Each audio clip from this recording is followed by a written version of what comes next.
ክቡር አቶ ተመስገን ጥሩነህ የኢትዮጵያ ፌደራላዊ ዲሞክራሲያዊ ሪፐብሊክ ምክትል ጠቅላይ ሚኒስትር፣ የተከበሩ አቶ መዋዘ ጥበባት ዲያቆን ዳንኤል ክብረት የኢፌዴሪ ጠቅላይ ሚኒስትር የማህበራዊ ዘርፍ ሚኒስትር፣ ዶክተር ሙሉነሽ ደሴ የአማራ ብሔራዊ ክልላዊ መንግስት የማህበራዊ ክላስተር አስተባባሪ በምክትል ርዕሰ መስተዳድር ማዕረግ፣ የተከበሩ አቶ ተስፋውን ጎበዛይ የኢፌዴሪ የመንግስት ኮሚኒኬሽን ሚኒስትር ዴታ፣ የተከበሩ ጀነራል መሐመድ ተሰማ የሀገር መከላከያ ሰራዊት የምስራቅ እዝ ዋና አዛዥ፣ የተከበራችሁ የእንጅባራ ከተማ ነዋሪዎች፣ የተከበራችሁ የሃይማኖት አባቶች፣ የአገው ፈረሰኞች ማህበር አባላትና አመራሮች፣ ክቡራንና ክቡራት፣ ከሁሉም በማስቀደም ለዛሬው ዕለት ለ28ኛው የአገው ፈረሰኞች ማህበር ዓመታዊ ክብረ በዓል ላይ እንኳን በሰላም አደረሳችሁ፣ እንኳን በሰላም አደረሰን ለማለት እወዳለሁ። አዲናስ ብለናል።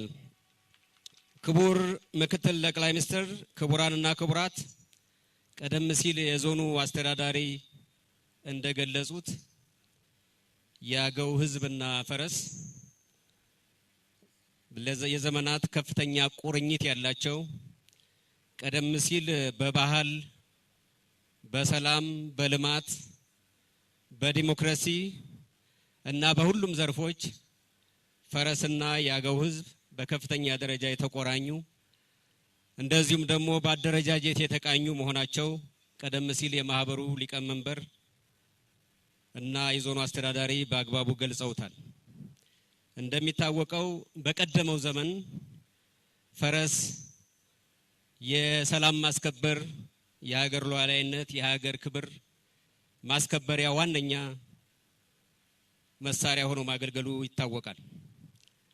ከዚህ ውስጥ ታሪኩን ጠብቆ ድሉን አድምቆ በአገራችን በከፍተኛ እንክብካቤ በከፍተኛ ኩራትና ቀደም ሲልም የማህበሩ ሊቀመንበር እንደገለጹት ከመሰረታዊ ቀበሌ እስከ ዞን ድረስ አመራሮቹ ብቻ ከ6000 በላይና በመቶ ሺዎች የሚቆጠሩ የፈረሰኛ ማህበር ያለው ምናልባትም በክልላችን በአገር ደረጃ ባላቅም በክልላችን ውስጥ ብቸኛው ታሪኩን ጠብቆ ከፈረስ ጋር ያለውን ግንኙነት ታሪኩን ጠብቆ የኖረ ህዝብ የአገው ህዝብ በመሆኑ ምክንያት እንደ ክልል መንግስት ከፍ ያለ ምስጋና ለማቅረብ እወዳለሁ። ይሄ ብቻ አይደለም። ከዚህ በስተጀርባ ፈረስን መቆናጠጥ ብቻ ሳይሆን በውስጡ ያሉ መስተጋብሮች ለሁላችንም ምሳሌ የሚሆኑ ናቸው። ለምሳሌ ሁላችንም በዚህ ዘመን በኢትዮጵያ ውስጥ ያላሳካ ነው ሁላችንም እየታገልንለት ያለው ዲሞክራሲን የመመስረት ስራ በአገው ፈረሰኞች ማህበር እለት በእለት የሚተገበር ተግባር ነው። ለምሳሌ የአገው ፈረሰኞች ማህበር አባላቱ ሊቀና መራብርትን መሪዎቹን የሚመርጠው በዲሞክራሲያዊ መንገድ ነው፣ በሰላማዊ መንገድ ነው። አባላት ለመሪዎቻቸው፣ መሪዎች ለበላይ መሪዎቻቸው በሰላማዊ መንገድ የሚታዘዙ የሚተገብሩ፣ ጥያቄያቸውን በሰላማዊ መንገድ የሚያቀርቡ፣ በውስጣቸው ልማታቸውን የሚያከናውኑ፣ እንደዚሁም ደግሞ በመካከላቸው ሰላማዊና ዲሞክራሲያዊ ግንኙነት ያለ በመሆኑ ምክንያት ለመንግስት አስተዳደር ለሌሎች ኃይሎች በውስጣቸው ዲሞክራሲን በመገንባት በኩል አርአያነት ያላቸው በመሆኑ ምክንያት በዚህም ሊመሰገኑ ይገባል ብዬ አምናለሁ። ከዚህ በተጨማሪ ቀደም ሲል እንደገለጽኩት የአገው ህዝብ በጣም በተለየ መንገድ የምንመለከተው እንደ ክልል ታታሪ ህዝብ፣ በተለይም ደግሞ ራሱን ከተፈጥሮ ጋር አስማምቶ የሚኖር ህዝብ ነው።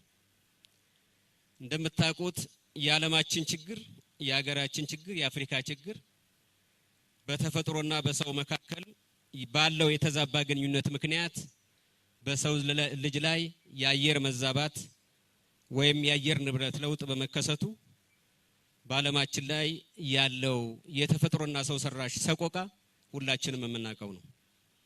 አዊ ዞን ውስጥ ይህ አይታሰብም። እንዳውም ከዛም አልፎ ችግኝ በመትከል የተፈጥሮ ደኖችን በመንከባከብ ከዛም አልፎ ለምግብና በአጠቃላይ ለቁስ እና ለምርት በመዋል ተፈጥሮን ከመከማከብ በተጨማሪ ኢኮኖሚውን እያበለጸገ የሚገኝ ህዝብ ነው። ምናልባት በዚህ አካባቢ ሰፋ ያሉ ደኖች፣ ሰፋ ያሉ ጫካዎች ከእንጨትና ከተፈጥሮ ሀብት የተሰሩ ቁሶችን በድምቀት የምንመለከትበት የአዊ ህዝብ ነው። ይህም እንደዚሁ በተፈጥሮና ሰው ተሰራሱ ጋር ተስማምቶ በመኖሩ ምክንያት ለክልላችን ህዝቦች፣ ለሀገራችን ህዝቦች ከፍተኛ ምሳሌ የሚሆን ህዝብ ነው። ለዚህም ከፍ ያለ ምስጋና ለማቅረብ እወዳለሁ። በሌላ መንገድ የአዊ ህዝብ ሰላምን የሰላምን ፋይዳ ጠንቅቆ የሚረዳ ለሰላም የሚተጋ ለፍቅር እጁን የሚዘረጋ ህዝብ ነው። የበፊቱን በታሪክ የምንገነዘበው የምናውቀው ቢሆንም በተለይ ባለፉት 3 እና 4 አመታት የአዊ ህዝብ ያደረገው አስተዋጽኦ በቀላሉ የሚመዘን አይደለም። በሰሜኑ ጦርነት በግንባር ቀደም የሀገራችንን ሰላም ለማስከበር እስከቻለው ድረስ ፈረሶቹ መሄድ ባልቻሉበት ቦታ ደግሞ በዘመን አፈራሹ ትራንስፖርት በመጓዝ የአካባቢውን ሰላም የሀገሩን ሰላም በማስከበር እንደ ጥንቱ እንዳድዋው ዘመን በመትመም በግንባር አርያነት ያለው ተጋድሎ በማድረግ የሚታወቅ ህዝብም ነው። ከዚህ በተጨማሪ በክልላችን ውስጥ ባለፉት 2 አመታት ተኩል ባጋጠመን የጸጥታ ችግር ራሱን በመከላከል ብቻ ሳይሆን በአካባቢው ሰላም እንዲሰፍን ከፍተኛ አስተዋጽኦ አበርክቷል። በሸለቆዎች፣ በበረሃው፣ በደጋው አያሌ መስዋዕትነት ከፍሏል። በተለይ በጸረ ጽንፈኝነት አቋምና ኢትዮጵያን ለማፍረስ ከሚጥሩ ኃይሎች ራሱን ማራቅ ብቻ ሳይሆን በግንባር ቀደምነት ታግሏል፣ መክሯል፣ ዘክሯል። በዚህም የአዊ ህዝብ የሰላም አርበኛ መሆኑን በድጋሜ ያረጋገጠ ህዝብ መሆኑን እንደዚሁ ላመሰግን እወዳለሁ። ይሄ እንደምናውቀው ሌላን ተው ብሎ ሲመክር ይሄ ነገር አይጠቅምም ብሎ ሲያስብ እንደቀደመው ዘመን መዋጋት ስለማይችል አይደለም፣ መዋጋት ስለማይፈልግ አይደለም። ነገር ግን በዚህ ወቅት የተከሰተው ችግር መነሻውም ችግር ያለበት መድረሻውም እርባና ቢስ መሆኑን በመረዳቱ ምክንያት ነው። አገራችንን የሚያዳክም የክልላችን ህዝብ የሚያጎሳቁል መሆኑን በበሰለ መንገድ መተንተን በመቻሉና አቋም በመውሰዱ ምክንያት የመጣ ነው። ስለሆነም በአካባቢው የነበረውን የጸጥታ ችግር በመቋቋም የነበሩ ችግሮችንም በመከላከል ረገድ አያሌ የሚባል አስተዋጽኦ አበርክቷል። ከዛ በተጨማሪ ደግሞ በስራ ታታሪነቱ የሚታወቅ ህዝብ ነው። ለምሳሌ ዛሬ ሁላችንም የምንጠቀምባቸው በቤቶቻችንም በሆቴሎችም በመንገድም ላይ ለተለያየ አገልግሎት የሚውሉ እደ ጥበቦችን የጎጆ ኢንዱስትሪዎችን በማልማትና በአጠቃላይ በኢንዱስትሪያላይዜሽን በጎጆ ኢንዱስትሪ በመጀመር ኢንዱስትሪን በማስፋፋት በኩልም አያሌ አስተዋጽኦ እያበረከተ ያለ ህዝብ ነው። በአጠቃላይ የአዊ ህዝብ ቀደም ሲል እንደገለጽኩት ዲሞክራሲን በፈረሰኞቹ ማህበር በራሱ ማህበራዊ አደረጃጀት የገለጠበት፣ ልማትን ቅድም እንዳልኩት በተፈጥሮ ሀብትና በሰርቶ በሌነት ለዓለም ገበያ ለሀገር ገበያ አምርቶ በማቅረብ የገለጸበት፣ ሰላምን ደግሞ ከአካባቢው ውጭም በአካባቢውም ላይ መስዋዕትነት በመክፈል ጭምር ያረጋገጠበት በመሆኑ አዊ ለፓርቲያችን ለመንግስታችን ተልእኮዎች ለዲሞክራሲ ተልእኮዎች፣ ለልማት ተልእኮዎች፣ ለሰላም ተልእኮዎች ቀናይ የሆነ ህዝብ ነው።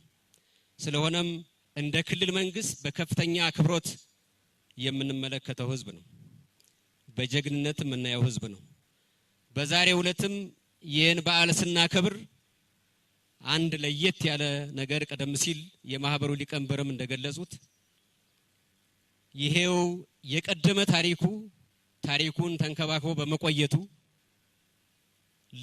በዓለም ገጸ በረከትነት የሚያቀርበው የአገው ፈረሰኞች ማህበር ተጠንቶ የመጨረሻ ጫፍ ላይ ደርሷል። ለአገው ፈረሰኞች ማህበር በአጠቃላይ ደግሞ ለአገው እንኳን ደስ አላችሁ ለማለት እፈልጋለሁ። ይሄው ደግሞ ተጠናክሮ ይቀጥላል። በመጨረሻ ለመግለጽ የምፈልገው ቀደም ሲል የገለጽኳቸውን ዞኑ የሚታወቅባቸውን እሴቶችና መልካም ተግባራት ይዞ መቀጠል መቻል አለበት። አሁንም ለሰላም መጽናት አለበት። በአካባቢው በውስጡ ሰላም እንዲሰፍን መስራት መቻል አለበት። ምክንያቱም የሰላምን ፋይዳ አበክሮ የተረዳ የተገነዘበ ህዝብ በመሆኑ ምክንያት ይሄው ጸንቶ እንዲቆይ ከራሱም ሌሎች እንዲማሩ በሚያደርግ መንገድ መትጋት መቻል አለበት።